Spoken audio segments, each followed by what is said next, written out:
Hello, and welcome to The Ownership Effect. I'm your host, Jim Bonham.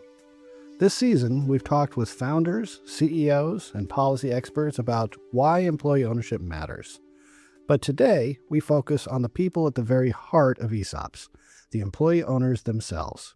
In this episode, I sit down with Amy Huot and Christy Magee, two employee owners from different companies whose stories powerfully illustrate what employee ownership can mean in real life. Not just for the companies, but for families, for careers, and for futures that once felt out of reach. Their experience reminds us that ESOPs aren't just a business model. For many Americans, they are life-changing. I hope you'll listen to the entire conversation and hear firsthand the ownership effect at work.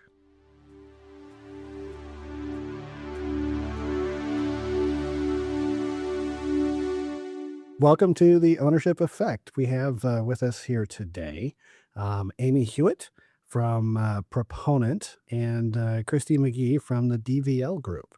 And as our name implies, one of the things that we really want to explore in this show is the effect that employee ownership has on the individual employees, and so the effect that it has on the overall company.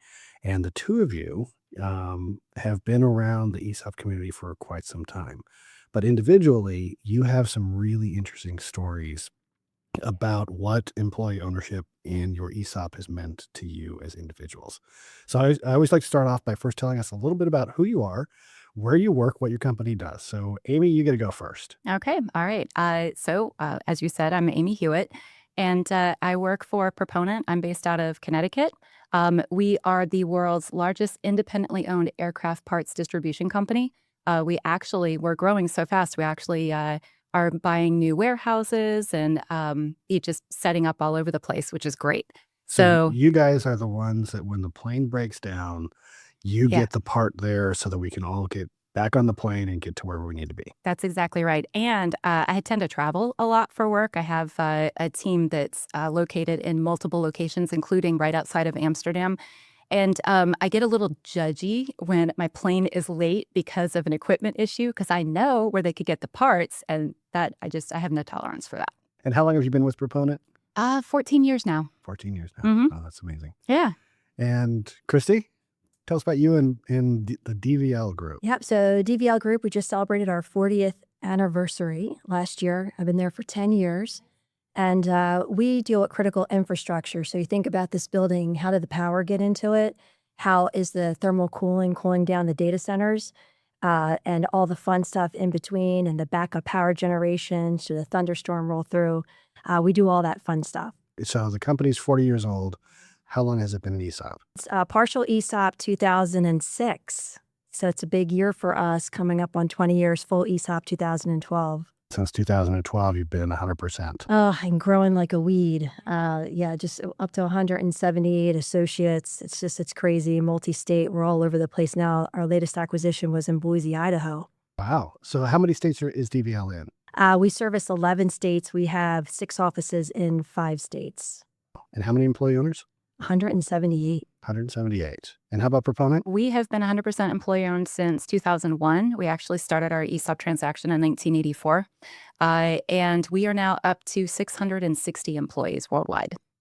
Each of you came to employee ownership in a little bit of a different way. And I'll start with Christy. Tell us a little bit about your individual employee ownership journey. Well, I'm not going to lie. I thought it was a pyramid scheme. I thought they were luring me in with a pyramid scheme. I tell every new hire that it's not a pyramid scheme. I had done a semi-quasi good job of saving for my retirement. Back then, I was so young. And it really got me thinking a lot about it. I got voluntold onto the ESOP Communications Committee and quickly became extraordinarily interested with this association and ESOPs because it just seemed too good to be true. Right. You want to give me a fully funded retirement plan? Exactly. We have over 36 people in our retirement plan that are millionaires. So my eyes kind of lit up and I'm like, I could retire a millionaire? And in the last 10 years, I've watched coworker after coworker after coworker retire young, 59, some of them multimillionaires. That's a game changer for you personally, for my family. I don't know how rich you are, I'm not rich. No. But that was a game changer for me and my family. I can retire, and I can retire, and I'm on track to retire at 65. That was not possible for me before I even heard of DVL or an ESOP. So it has been life-changing for me. Well, and the fact that no money comes out of your paycheck either to go Zero. to the account is pretty awesome Yeah. too. So I agree. Can I get a little personal? I mean, like, Yeah, absolutely. What has it really meant for you and your family? Oh, I wasn't going to retire. You know, Why? Well, I'm a single parent raising 2 teenagers that go to private school, and I work in HR. Now, I could do the math for you. That equals to not a lot of money. So just retirement was just not an option for me. So I thought I was going to work till I die.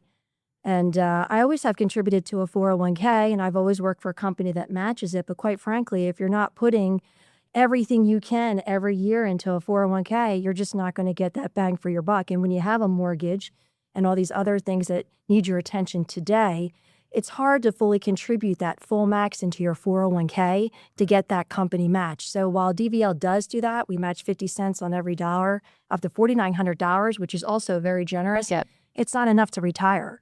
So this ESOP is enough to retire at an age that I haven't even thought about before. So it's exciting. It really is. That's great. What do your kids think about it?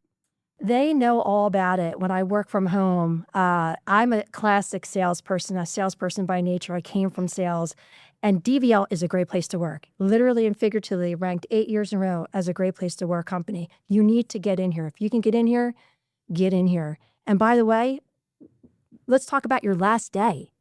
Let's talk about this fully company-funded retirement fund. So they hear this pitch when I'm working from home in my interviews. I see them, they're mimicking me. They almost have it memorized. And Hunter, my son who's going to be graduating high school this year, oh my gosh, he says he wants to work for Gary Hill at DVL Group and he wants to have an ESOP. Doesn't that mean a lot? So he's already thinking about his retirement at the ripe old age of 18. 18, yeah. Yeah. Even better. So, Amy, tell us about sort of your experience. And I know you've got a really pretty amazing story. Oh, thank you. So I've always been in the aviation industry. I'm an engineer, and I was a program manager. But when I was I've always had these weird health issues, but nobody could ever figure them out. And in my 20s, I had to take a little bit of time off for disability, but then I got back to work, no problem. And then my early 30s, it was shortly after my husband and I got married, about 6 months after we got married, he said that my breathing had changed and I probably needed to go back to the doctor. And at that point, we went through a whole cycle of all these doctors trying to figure out what was wrong. There was definitely something wrong. At the end, it ended up being a very rare autoimmune disorder where you do not test positive. So I couldn't work. I had to go on disability for 2 years. So I had to go completely off working for 2 years, lost my job. This happened about the same time that the Florida housing collapse happened. So my husband, who was working in home health care, he ended up losing his job. There were a lot of layoffs. We lived in Florida, and there were a lot of layoffs in Florida. So now we have very little income coming in. I'm really sick. I'm sleeping about 20 hours a day, going to all these doctors, trying all this medicine. So we had to take my 401ks and we had to cash them out because the long-term insurance company argued and didn't believe I was sick. They thought I was faking it. So it was a lot of my husband on the phone all the time, arguing with them, doctors arguing with them. And after several months, we finally got the back pay, but it was too late. We cashed out the 401ks. So after 2 years, I eventually got healthy and I wanted to kind of just gradually go back into the workforce. I didn't want to go back into the exact job I had before because I was traveling all over the world and I didn't know how much I actually could do. So it was kind of like, let's just see what I'm up for. And I ended up seeing an advertisement for Capco as a product manager. And Capco is what Proponent used to be. And I remember I decided to go ahead and submit an application. And so they called me right away. And I remember they started telling me when they were interviewing me, my friend Star, who was in HR, she was interviewing me and she said, well, we're an ESOP company. And so we have that as a benefit. And my first thought was, okay, great. But do you have 401k match? Like, I don't know what that is. And it's not really concerning to me right now. I really have to get my 401k going. But then when I interviewed and I spoke with people, everybody was so nice. The culture was so different that I said, you know what? Okay, I was offered the job right away. I said, fine. So I started at our office in Florida. And I started at that weird time where you don't get your ESOP statement for a couple years. But I was there and I was experiencing this culture and these ESOP events and, just everybody kind of looking out for each other, that I already was kind of sold on the ESOP concept. But then I got my statement and I thought, oh my goodness, this is seriously going to save our retirement. I mean, my husband has a 401k, that's fine. But once you're in your 30s and you don't have anything, it's going to be really hard to catch up. But within a couple of years, we had well over what I actually cashed out in my 401k. And similar to Christy, our stock keeps going up and we've minted, I'm sure, many new millionaires. And it's completely insane that you can do that. Somebody in my situation can actually retire probably better than I would have been had I not gotten sick and stayed in the industry I was in before. It's so transformational for individual employees and for their families. And what do you see in terms of your colleagues at companies? I mean, you're in HR, so I imagine that the turnover is a bit lower at employee-owned companies because of this benefit. But it takes a while for people to really understand what they have. Yeah, we start educating in the applicant tracking system that we have an ESOP. So sometimes I don't even have to bring it up. People are like, what's an ESOP? Right. And, like it's an ESOP. And I always say the same thing. You should Google it. Go on the ESOP Association and Google it. Don't take my word for it. And then I go into my sales pitch, which I'll spare you. But on the flip side of it, it's so interesting once they get that first statement. Right. And then they see it. And our stock price has tripled in the last 6 years. It's crazy. And their eyes are like, well, wait, whose money is this? No, it's your money. And then you see that light go off, and I love it. Because then the good questions come, well, when do I get this money? And is it all my money? Yeah. Am I vested? And we have our vesting period's only 3 years. Nicely So for done. example, if you start today, you're vested June 2028. It's very quick. What does that mean, vesting? Because most people, they don't have to deal with that whole concept of vesting. So it's one thing to enter the plan, right? So just pretend we started today, okay? So you start today, you enter the plan January 1st, 2027, assuming that you've worked 1,000 hours in 12 months, right?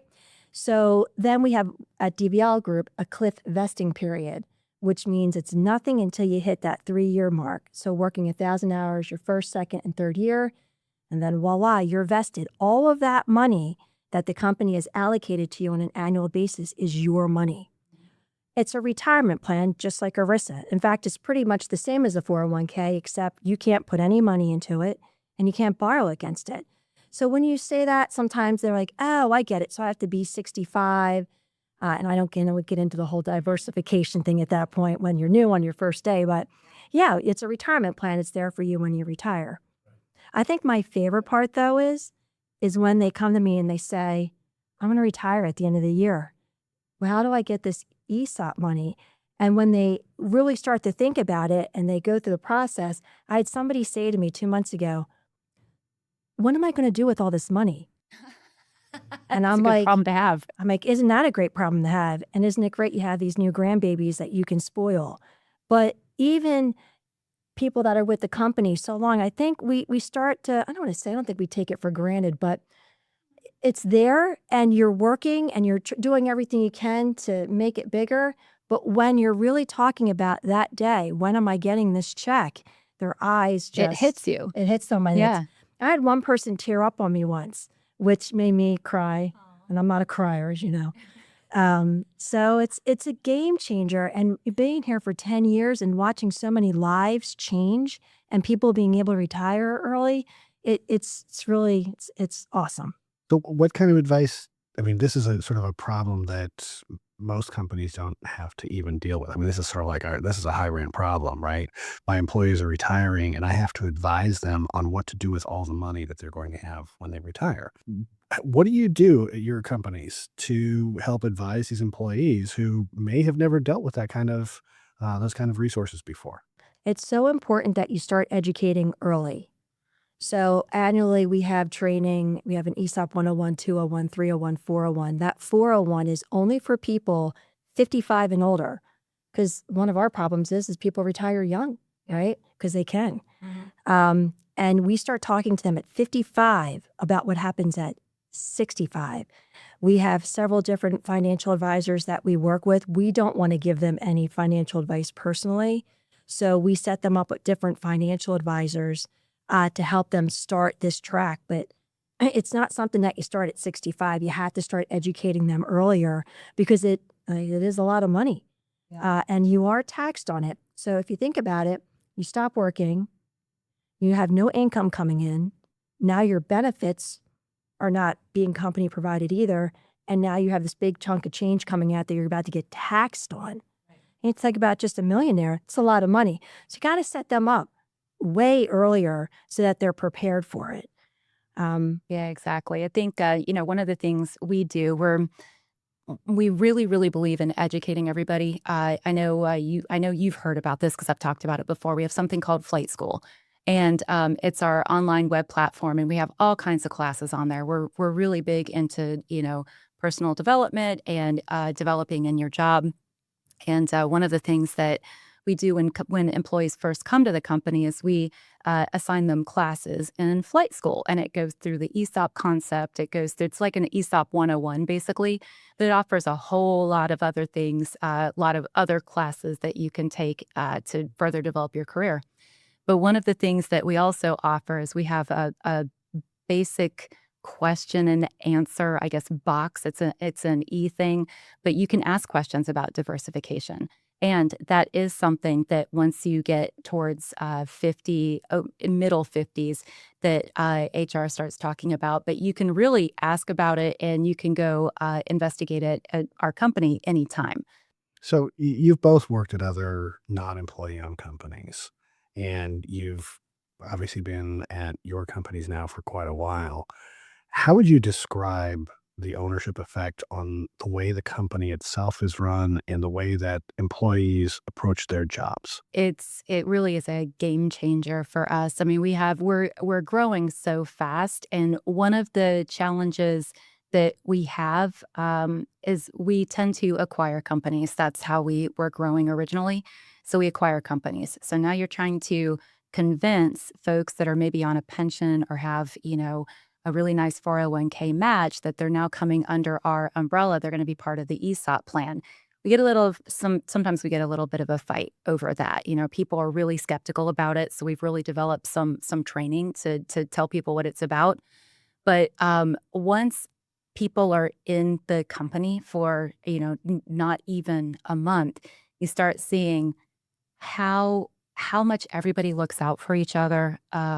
The culture, I can't say enough good things about the culture. I mean, I've worked for GE, I've worked for Pratt and Whitney. I've had contracts with Rolls-Royce for their jet engines, and there is nothing like the culture at an ESOP company. Everybody has a vested interest, and everybody, they want to work together. They tend to be a little bit nicer to each other. They tend to help each other out a little bit more. And senior leadership really makes sure that kind of engagement and that way of thinking is something that they don't take their eyes off of. They want to make sure that everybody is engaged, everybody is understands exactly what we have here, how good we have it. Yeah, I think three big things come to mind. Transparency. When have you ever worked for a company that we just had our town hall meeting this week where we talked about every little single piece of revenue, how we got there, what our sales numbers were? I never had that kind of transparency in my prior Same. companies. Yep. Which is crazy. Empowerment to be able to fix the problem in the moment with our customers, whether you're in accounting, collecting a bill or billing, whether you're a dispatcher or a technician on the front line. We want that repeat business so much. That's the secret sauce, right? Is that repeat business with that amazing customer service. And we are naturally empowered to do what we need to do to make it happen. I don't have to call Mike, who calls John, who calls Larry, who calls Kelly. We don't have that. You're in charge. That's like a big difference. And then you mentioned it earlier, Jim. I've been in HR for more years than I like to say on a podcast. a long time. And our company, I think our worst retention was 90%. What companies have 90%, 92% retention where people I mean, want... what are you doing? How are you spending all your time in HR? You're just... I just kick back and do nothing. No, I'm just kidding. We had an interesting fun fact that Gary, our CEO, shared at this town hall. 50% of our company has been there under 5 years with 92% retention. Think That's about that amazing. growth. Mm-hmm. So that's what I'm doing, Jim. I'm hiring. Both of you have mentioned your CEOs and the senior leadership, and it's been very flattering. My experience is when you talk to employees at non-employee owned companies, when they talk about the senior management or the leadership, it's a little more derisive.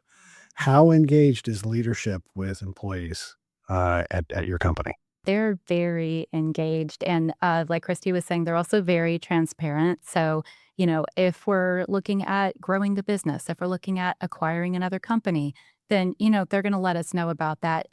Excuse me.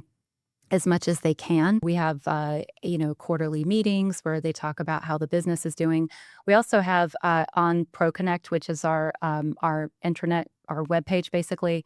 There are places you can go to see how we're doing. So we have KPIs. So everybody can go look at the KPIs that we've set for the company, and you can see where we are. And, those KPIs will also have something to do with your profit sharing. They're not all to do with your profit sharing, but your profit sharing is affected by those. So you can go and you can see, okay, this is where we are. We also, senior leadership is also interested in ensuring that, like I said, the engagement is there. It's always employees first, which I find very refreshing because I have not worked at a company like that before. And they also, they want to make sure that they take care of the employees. And, COVID, for example, we really, really, really tried hard not to lay people off. And our sales dropped by at least 50% because airplanes were no longer flying. So that really affects us. So yeah, it's in the heart of everything they do. They look out for everybody. They've got the transparency, and you can go ask them questions anytime you like. I'll wrap things up by asking both of you very succinctly, what are the 3 biggest effects of being employee-owned companies? Customer service, which therefore leads to better revenue, which therefore leads to growth. Those are the first 3 things that come to my mind. Yeah, I think we are similar. We do have good customer relationships. We also have good supplier relationships. I think the other things that are really important are that everybody feels like they have a voice at the company and people feel like their voice is heard. So I want to thank you for coming and spending this time with us today and sharing your stories. It's always inspiring to hear how employee ownership has affected individuals and their families and the difference that it can make. So thank you for joining us. Oh, thank you so much. Really appreciate it. You bet. Thanks for listening. Join us next time for the season finale of The Ownership Effect, where I'll be answering questions from listeners about employee ownership and the topics we covered during our first season. If you would like to submit a question for consideration, send it to us at marketing@esopassociation.org. And please remember to subscribe and rate us on your favorite podcast player and our YouTube channel. We'll see you next time for the season 1 finale of The Ownership Effect.